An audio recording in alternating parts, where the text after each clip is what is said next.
पहला तो बार बार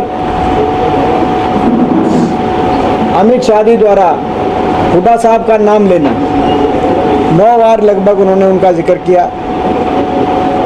ये दर्शाता है कि हरियाणा में हुड्डा साहब की लोकप्रियता सर चढ़ के बोल रही है।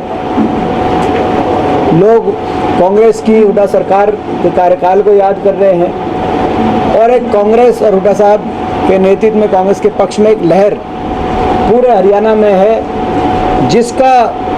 जिससे सत्तारूढ़ दल कितना घबराया हुआ है ये उसमें प्रदर्शित हुआ।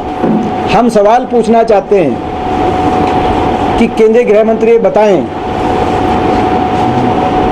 कि हरियाणा में मौजूदा मुख्यमंत्री चौधरी भूपेंद्र सिंह हुड्डा जी हैं या मनोहर लाल खट्टर जी हैं, और ये सवाल हम उनसे पूछना चाहते हैं, हरियाणा की जनता पूछना चाहती है कि बताएं मुख्यमंत्री कौन है।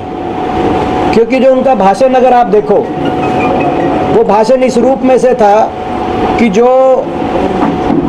जब कोई विपक्षी पार्टी सत्तारूढ़ दल से प्रश्न करे तो उन्होंने कुल मिलाकर एक, जैसे कोई विपक्ष की पार्टी का नेता कि सत्तारूढ़ मुख्यमंत्री से, उस रूप में उन्होंने अपना भाषण रखा। अपनी उपलब्धियां कम गिनवाई, उन पर भी मैं आऊँगा, जो गिनवाई, और प्रश्न ज़्यादा उठाया। ये बहुत कुछ कह जाता है। प्रजातंत्र में विपक्ष सत्तारूढ़ दल से प्रश्न पूछता है, लेकिन 9 साल की इनकी सरकार के बाद, और केंद्र सरकार को तो 9 साढ़े 9 साल हो गए, जो इनका कल सिरसा में परसों जो भाषण दिखा उससे स्पष्ट हो गया इनके पास खुद के कहने के लिए ज़्यादा कुछ उपलब्धियां तो थी नहीं। और हरियाणा के लोगों में ना सिर्फ निराशा हुई, निराशा तो इनके हर दौरे से होती है क्योंकि केंद्र सरकार की तरफ से कुछ मिलता नहीं। अब ये प्रश्न करने या राजनीतिक भाषण की बजाय कुछ दे के जाते क्योंकि सरकार में है, लेकिन वो तो निराशा अलग है। हरियाणा के लोगों के दिलों में बहुत से प्रश्न उठे इनके भाषण को लेकर और बीजेपी की इस रैली को लेकर। जिन प्रश्नों का उत्तर नहीं मिल पाया और उन प्रश्नों का हम उत्तर खोज रहे हैं। पहले तो मैं एक बात बताऊं आपको, मैंने जैसे कहा कि उन्होंने 9 बार जिक्र किया है, हुड्डा साहब का बार बार जिक्र किया। उन्होंने अपने बीजेपी की 4 उपलब्धि बताई। बीजेपी पार्टी की सरकार की, खट्टर सरकार की, उन्होंने कहा कि 4 संस्था, बहुत सारे संस्था बने, जिसमें से 4 संस्थाओं उन्होंने जिक्र किया, नाम लिया। आप ये देखो कि 9 साल की सरकार के बाद वो चारों संस्थान, मैं एक एक करके उनको चारों पे आना चाहूँगा।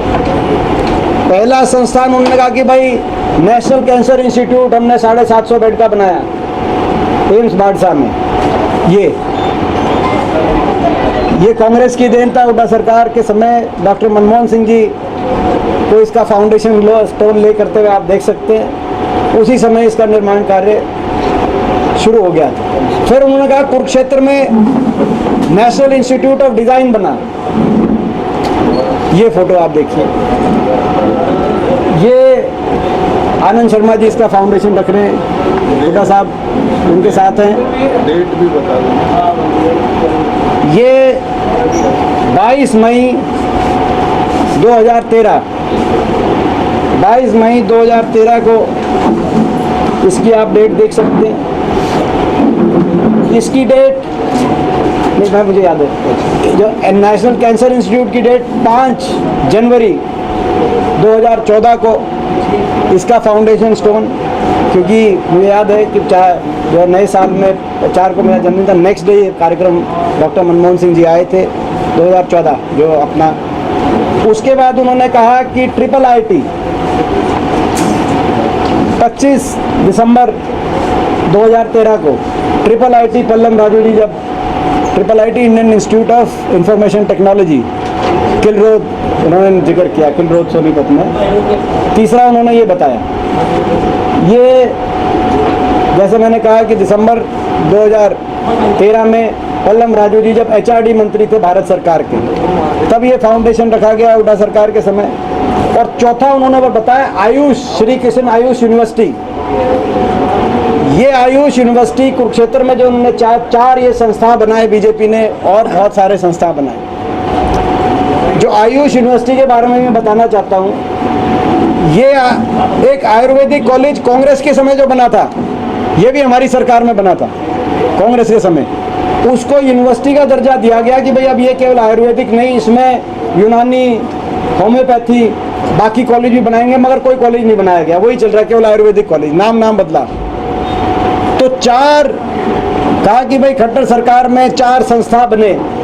वो चारों संस्था, एक बार ये आपको अच्छी फोटो मिलेगी, एक बार ये पकड़ना जी, ये चारों संस्थाओं के जो बता के गए, ये आप उनके, ये चारों कांग्रेस के समय, ये चारों, तो इनको ना सिर्फ हुड्डा साहब का नाम बारी बारी लिया, हुड्डा सरकार का नाम बारी बारी लिया, लेकिन जो खट्टर सरकार के काम भी गिनवाए, वो भी सारे काम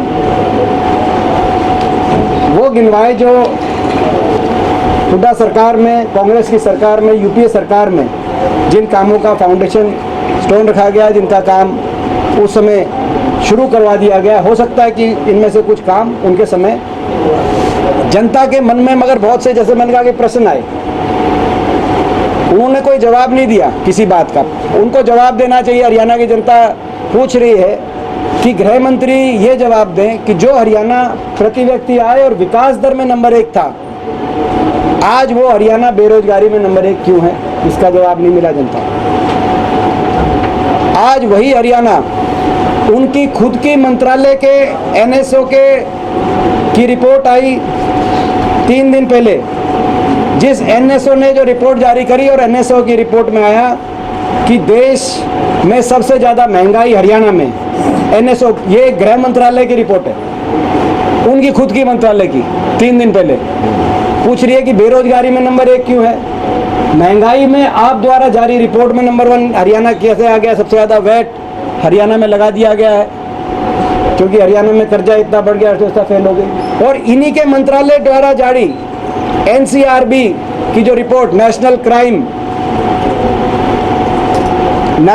क्राइम रिपोर्ट ब्यूरो, जो NCRB का गृह मंत्रालय द्वारा जो जारी डेटा था, उसमें अपराध में हरियाणा नंबर 1 क्यों है?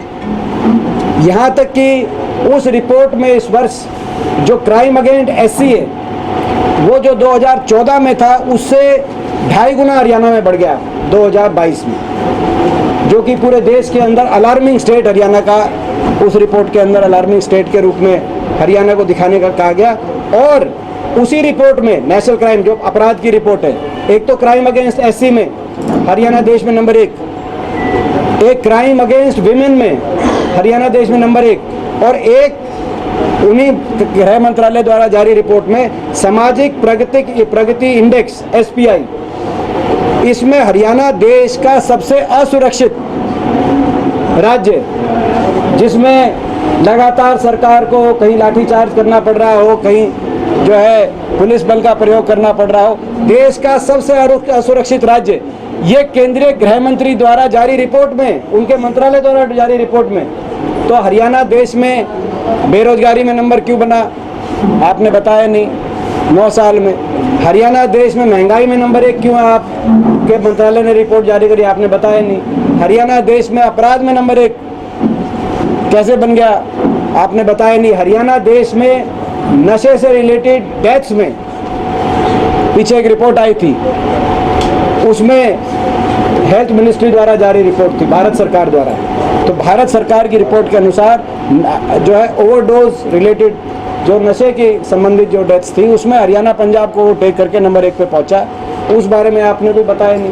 आज नशे में, बेरोजगारी में, महंगाई में, अपराध में हरियाणा नंबर 1 बन गया।